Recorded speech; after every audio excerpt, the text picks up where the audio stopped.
The power of habit Charles Duhigg द्वारा लिखित एक प्रसिद्ध पुस्तक है जो आदतों के निर्माण के विज्ञान पर केंद्रित है। इस पुस्तक में बताया गया है कि कैसे छोटी छोटी आदतें हमारे जीवन और कार्यस्थल की सफलता को गहराई से प्रभावित करती हैं। लेखक ने शोध और वास्तविक उदाहरणों के माध्यम से यह समझाया है कि आदतें कैसे बनती हैं और उन्हें बदलने की प्रक्रिया क्या होती है। पुस्तक में यह भी बताया गया है कि व्यक्तिगत विकास के साथ साथ संगठनों की सफलता के लिए भी सही आदतों का निर्माण कितना महत्वपूर्ण है। चार्ल्स डुहिग ने सरल भाषा में आदतों के पीछे छिपे मनोवैज्ञानिक और व्यवहारिक पहलुओं को उजागर किया है।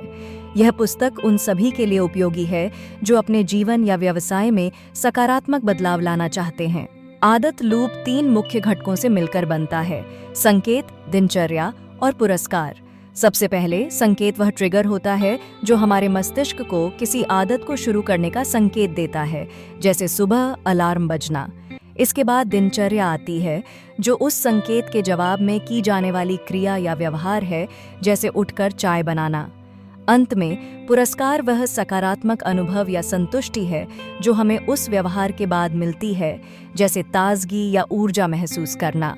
ये तीनों तत्व मिलकर हमारे व्यवहार को आकार देते हैं और बार बार दोहराए जाने पर आदत का रूप ले लेते हैं। जब हमारा मस्तिष्क पुरस्कार को पहचानता है तो वह संकेत और दिनचर्या के बीच संबंध मजबूत करता है, जिससे आदतें और भी गहरी हो जाती हैं। आदतों को संचालित करने में इच्छा या लालसा की भूमिका अत्यंत महत्वपूर्ण होती है। जब हमें किसी चीज की तीव्र इच्छा होती है तो हमारा मस्तिष्क उस आदत को दोहराने के लिए प्रेरित करता है, जिससे वह संतुष्टि मिलती है। उदाहरण के लिए, अगर किसी को मीठा खाने की आदत है तो हर बार तनाव या खुशी के समय उसे मिठाई की लालसा महसूस होती है। इस क्रेविंग को समझना इसलिए ज़रूरी है क्योंकि जब हम जान जाते हैं कि हमारी आदतें किस भावना या आवश्यकता से जुड़ी हैं, तो हम उन्हें बदलने के लिए बेहतर रणनीति बना सकते हैं। यदि हम अपनी लालसा के स्रोत को पहचान लें और उसे स्वस्थ विकल्पों से बदल दें, तो अवांछित आदतों को छोड़ना आसान हो जाता है। इस प्रकार क्रेविंग को समझना और नियंत्रित करना सकारात्मक बदलाव लाने की दिशा में पहला कदम है। आदतें किसी संगठन की संस्कृति और कार्यशैली को गहराई से प्रभावित करती हैं।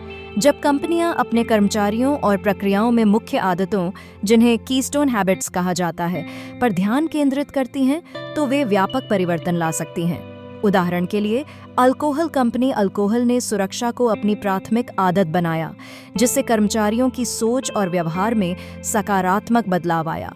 इसी तरह स्टारबक्स ने ग्राहक सेवा को अपनी कीस्टोन आदत के रूप में अपनाया, जिससे उनकी पूरी टीम अधिक सहयोगी और जिम्मेदार बनी।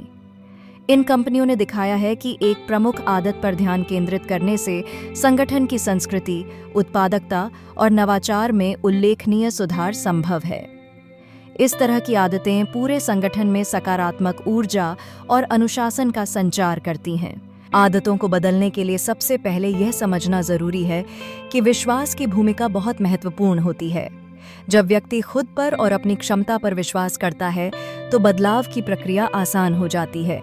इसके अलावा मजबूत समर्थन प्रणाली जैसे परिवार, मित्र या सलाहकार का सहयोग भी प्रेरणा और निरंतरता बनाए रखने में मदद करता है। आदतों में परिवर्तन लाने के लिए छोटे छोटे कदम उठाना चाहिए, जिससे बदलाव स्थायी और प्रभावी हो सके।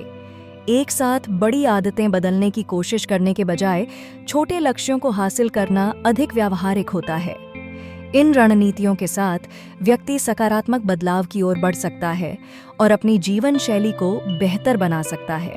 इस पुस्तक का मुख्य संदेश यही है कि आदतों को समझकर और उन्हें बदलकर व्यक्ति और संगठन दोनों ही अपनी क्षमता को उल्लेखनीय रूप से बढ़ा सकते हैं। जब हम अपनी दैनिक गतिविधियों और व्यवहारों का विश्लेषण करते हैं तो हमें यह पता चलता है कि छोटी छोटी आदतें भी बड़े बदलाव का कारण बन सकती हैं। आदतों में सकारात्मक परिवर्तन लाकर हम व्यक्तिगत विकास के साथ साथ संगठनात्मक सफलता भी हासिल कर सकते हैं। यह प्रक्रिया न केवल हमारे लक्ष्यों को प्राप्त करने में मदद करती है, बल्कि जीवन में संतुलन और संतुष्टि भी लाती है। अंततः आदतों को पुनः आकार देने से परिवर्तन और उन्नति के नए द्वार खुलते हैं।